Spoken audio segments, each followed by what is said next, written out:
আসসালামু আলাইকুম।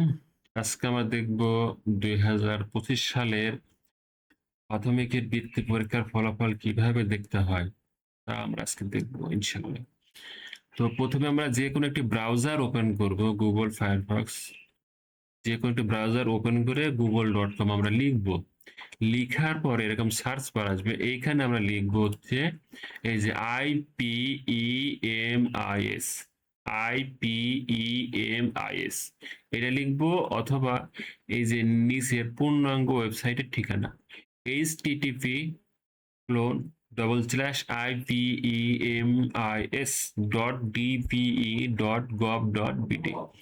ঠিক আছে, তো আমি IPEMIS লিখবো। IPEMIS লিখলাম, লেখার পরে আমি ইন্টারে চাপ দিচ্ছি। তো এই যে চলে আসছে, এই যে অরিজিনাল ওয়েবসাইটটা আমাদের সামনে চলে আসছে।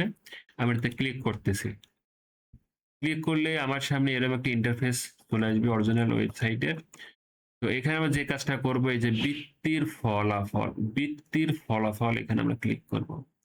আমি ক্লিক করতেছি। ক্লিক করার সঙ্গে সঙ্গে এই যে প্রাথমিক বৃত্তি পরীক্ষা রোল নম্বর অনুযায়ী একক ফলাফল। তো রোল নম্বর অনুযায়ী সার্চ করতে হবে।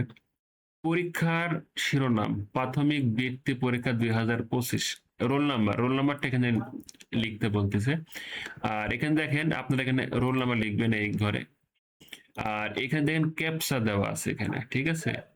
এখানে যদি ক্যাপচারটা আপনার বুঝতে সমস্যা হয়, তাহলে উপায় হচ্ছে এই যে রিফ্রেশ করবেন। রিফ্রেশ করলেই আমাদের সামনে আর একটা নতুন ক্যাপচা আসবে। যদি আবারও বুঝতে সমস্যা হয়, আবারও রিফ্রেশ করবেন। এই যে এবার কিন্তু বোঝা যাচ্ছে। ঠিক আছে, এখানে এইভাবে একটা রোল নাম্বার দিবেন, দেওয়ার পরে এই যে এই ক্যাপচাটা এখানে লিখে দিবেন। দেওয়ার পরে সাবমিট করবেন। লেখা শেষ হয়ে গেলে সাবমিটে ক্লিক করলে ফলাফল চলে আসবে।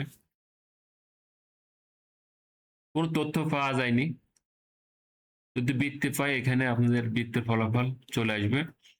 তার মানে ইনি বৃত্তি পান নাই। ঠিক আছে, এবার কি করবো, পূর্ববর্তী পৃষ্ঠায় ফিরুন। এই যে আবার ওই পৃষ্ঠায় চলে এলাম। আবার আমরা সার্চ করব অন্য রোল নাম্বার দিয়ে। এইভাবে আমরা একের পর এক রোল নাম্বার দিয়ে সাবমিট করলে সে ফলাফলটা আমরা পাবো বৃত্তি পেল কি না। ওকে, আজকে পর্যন্ত। আল্লাহ হাফেজ, আসসালামু আলাইকুম।